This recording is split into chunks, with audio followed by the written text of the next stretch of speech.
Hey everybody, Batmerk here. Today I'm going to be reviewing the Savage Sword of Conan number 9.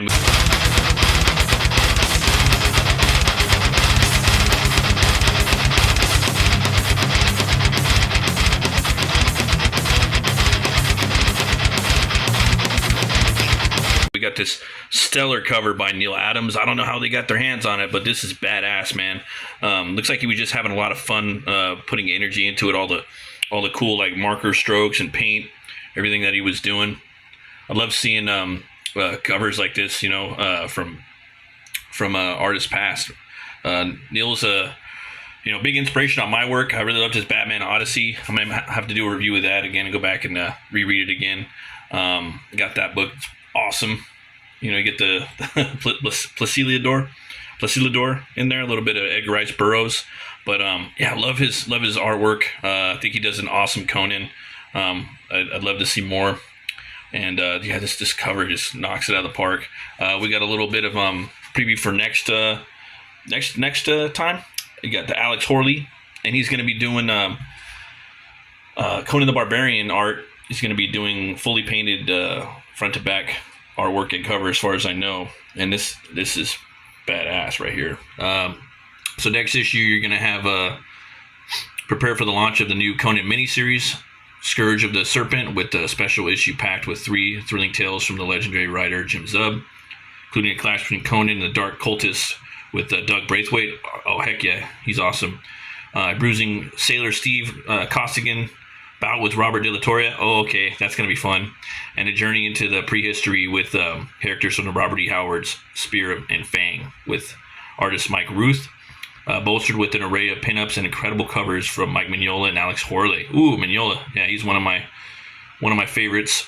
The Savage Sword of Conan number 10 is one not to be missed. Yeah, definitely, man. So we got this awesome cover right here.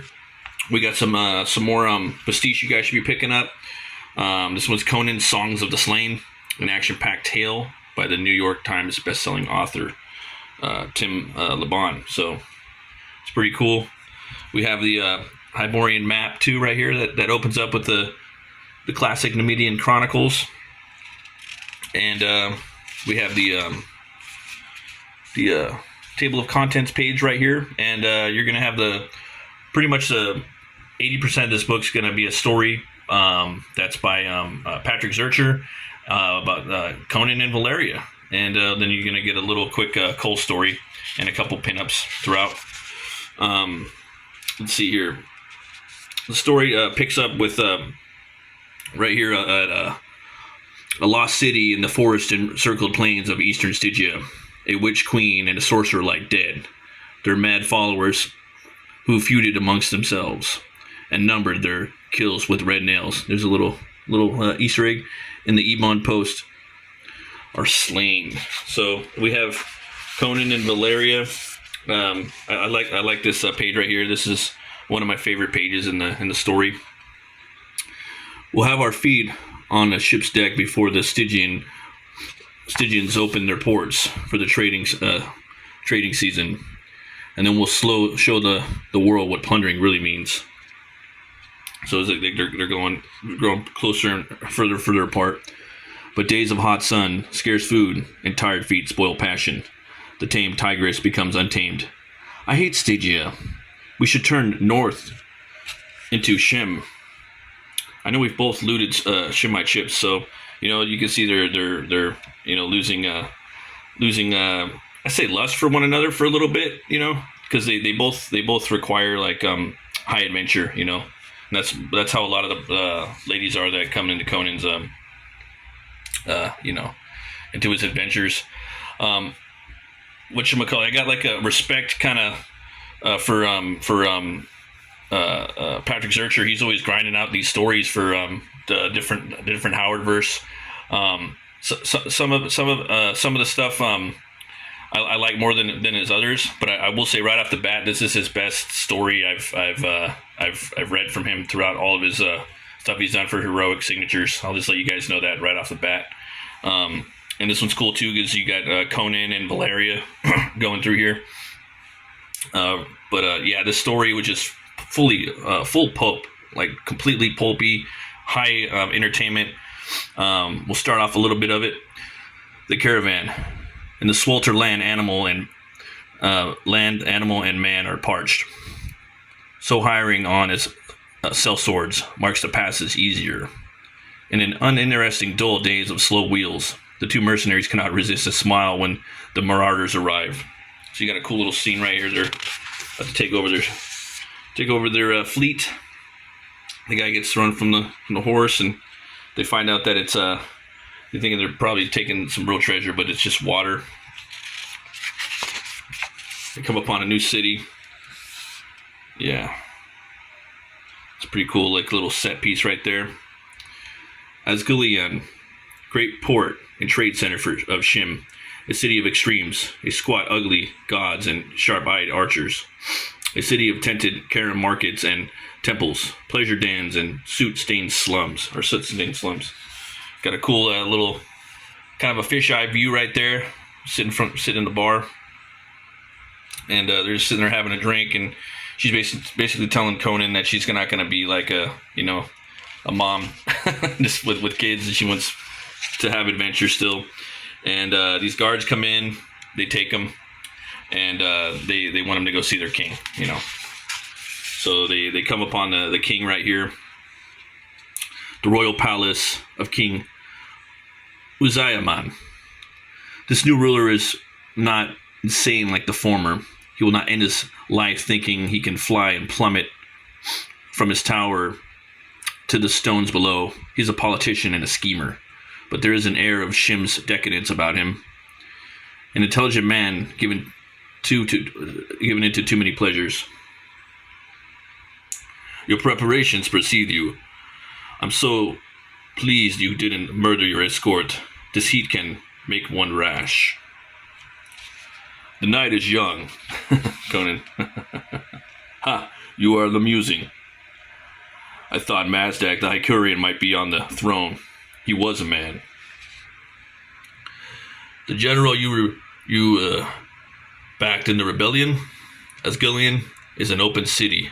Shemites worship many gods and welcome Argosinians, Stygians, Cushites, even Hycurians, but not on the throne.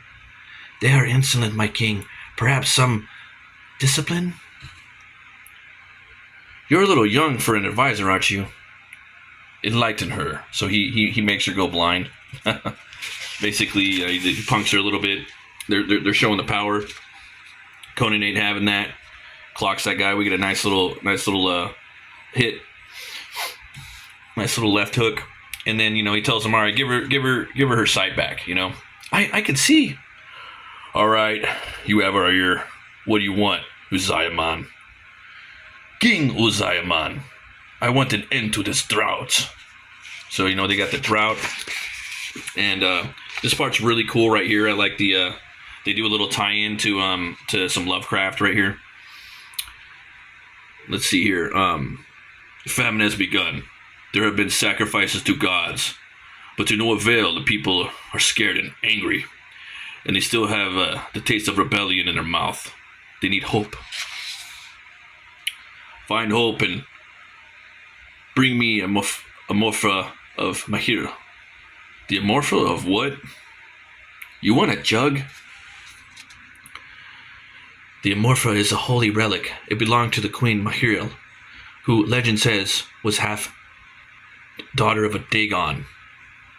Dagon, a sea god? I've seen idols. She must have been hideous. On the contrary, she was quite beautiful. Queen Mahir was a sea nymph risen from the waves, the brightest star among the luminaries of her court. Eyes of pearl, lips of coral. Her caresses were of foam of the sea. So this is a nice little black and white panel. I think he did a great job with that, Patrick Zurcher. And I will say this before I forget.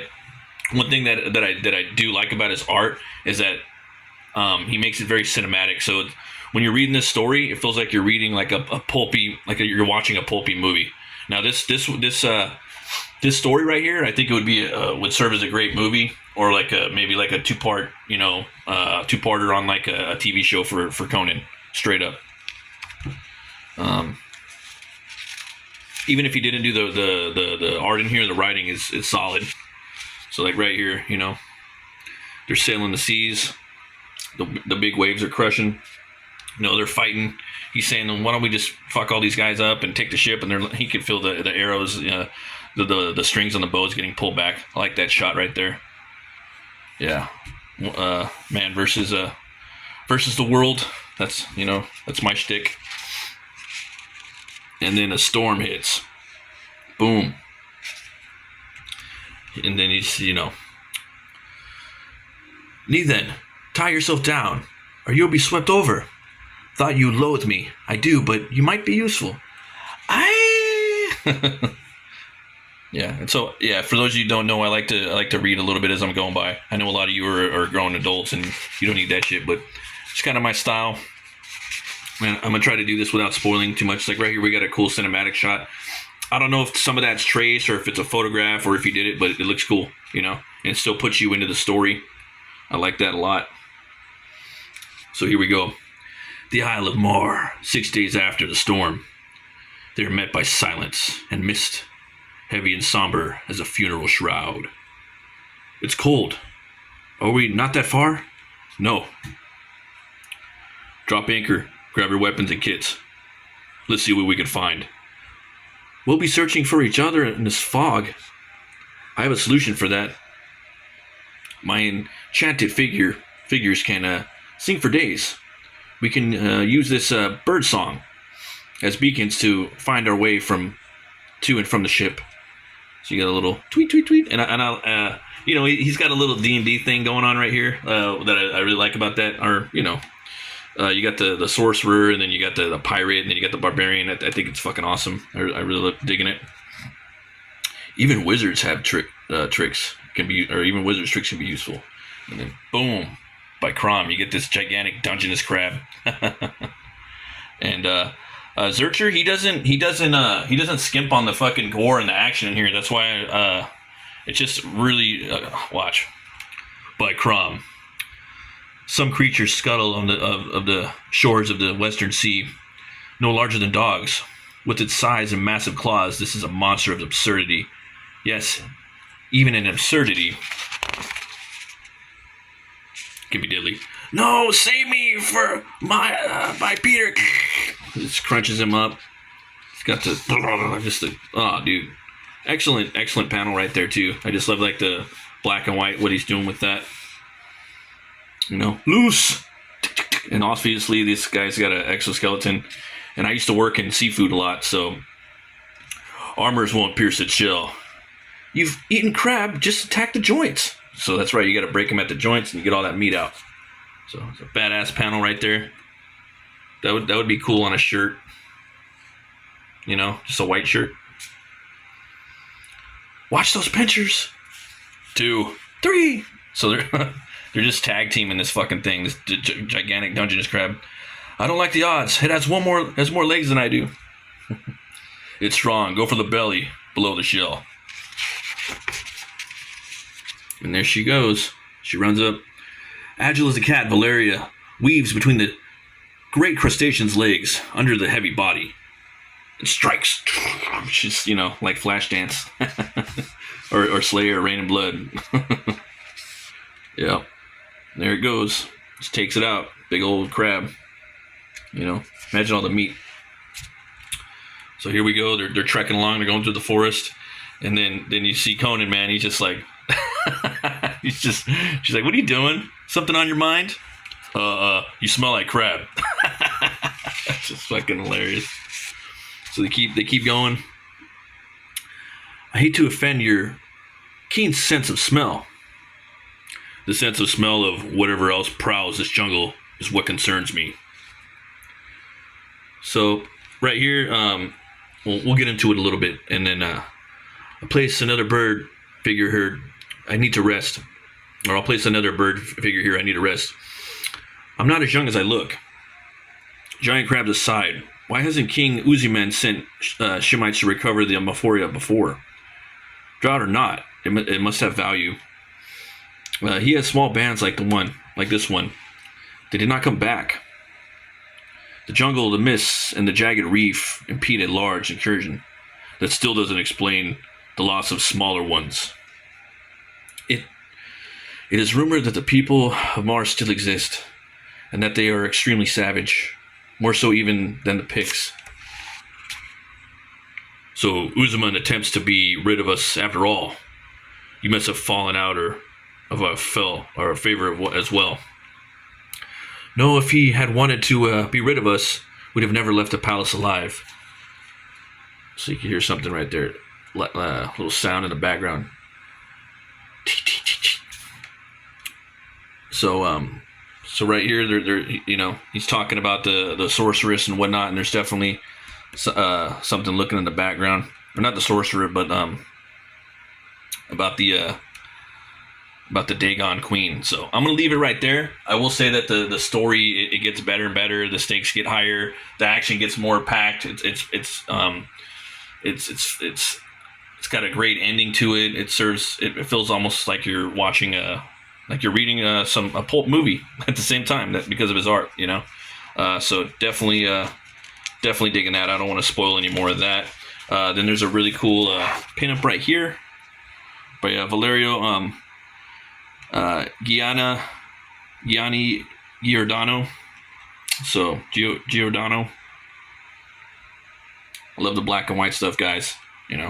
Especially the older I get. Then you got this really cool flex story about Cole. And trades right here. So definitely, guys, go check this out. It was a blast. Try to get this. I highly recommend this cover. You don't really get Neil Adams stuff, that often, if you know what I mean. So thanks for watching, guys. There's also going to be a live stream tomorrow, the first ever live stream for the Conan the Barbarian YouTube channel at 11 a.m. Pacific Standard Time. So that's 3 hours for you guys on the East Coast. That'll be 2 p.m. over there. So go check it out. I'm not going to be there. I wish I could. I got work, but yeah, that should be pretty fucking awesome.